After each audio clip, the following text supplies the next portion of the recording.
TF2 has been out for so long and has had so many changes over the years that it's sometimes hard to remember how things used to be. Nearly all of the weapons have undergone some alterations at some point. So, here are about 15 Team Fortress 2 weapon facts, trivia, and history that you might find at least mildly interesting. The shortstop originally advertised on the Mann-Conomy update page as slowing down enemies on hit, like the Natasha does. This never worked in-game and was never listed in the weapon's in-game description. For a short period of time, the Cow Mangler could be painted with cosmetic paint items. The old projectiles were even the same color as the painted weapon. There are only a few of these colored Cow Manglers in existence. The descriptions of the Fan War, Conqueror, Half-Zatoichi, and Conniver's Kunai are all haikus. The Japanese 3-line poem that goes 5 syllables and 7, then 5 again. Ugh, poetry. The Homewrecker's main function, damaging sappers, was not an ability it had when it was first released. It was added a few months later.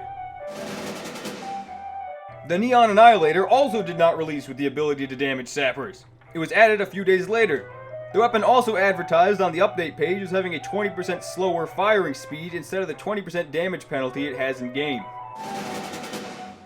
The Power Jack and Blutsauger's only original downside was no random critical hits. The Power Jack providing a 25% damage bonus and 75 health on kill, while the Blutsauger still provided 3 health on hit. Just add no random critical hits and balanced! The Rocket Jumper and Sticky Jumper originally shared the same model as stock and had a 100 health penalty. The health penalty was later changed to a 100% explosive fire and bullet vulnerability on wearer. Then they removed the vulnerabilities and gave the models a unique look. The paint stripes on the Charge and Targe were originally team colored but were changed to the current yellow for readability. The gunboats would have been given to the Demo Man had he won the war between Soldier and Demo. But because more Demo Men were killed during the event, Soldier got the extra weapon.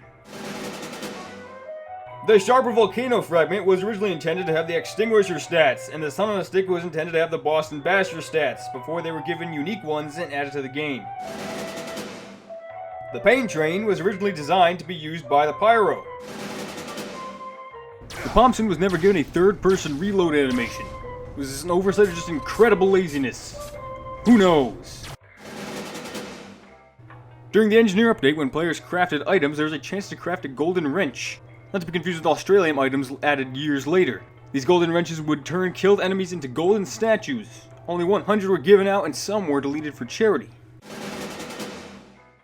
The ability to see enemy health was considered to be added to the VITA saw before it became a new, separate weapon, the Solemn Vow. In the Hatless update on April 14th, 2011, all melee weapons with a no random critical hit attribute were replaced with a minus 25% damage penalty, so the Islander could randomly crit but did less damage. This lasted a total of 1 whole day, as it was reverted on April 15th. Still not entirely sure why this happened, or what the reasoning behind this was. So those are 15 things that were kind of interesting. Maybe you knew some, maybe you knew them all, maybe you were a cool cat and knew them all.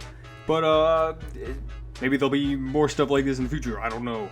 But if you want to see more stupid garbage, you can check out these things over here. You can click on them, that'll bring you the video. That's how it works, in case you didn't know that's how it works.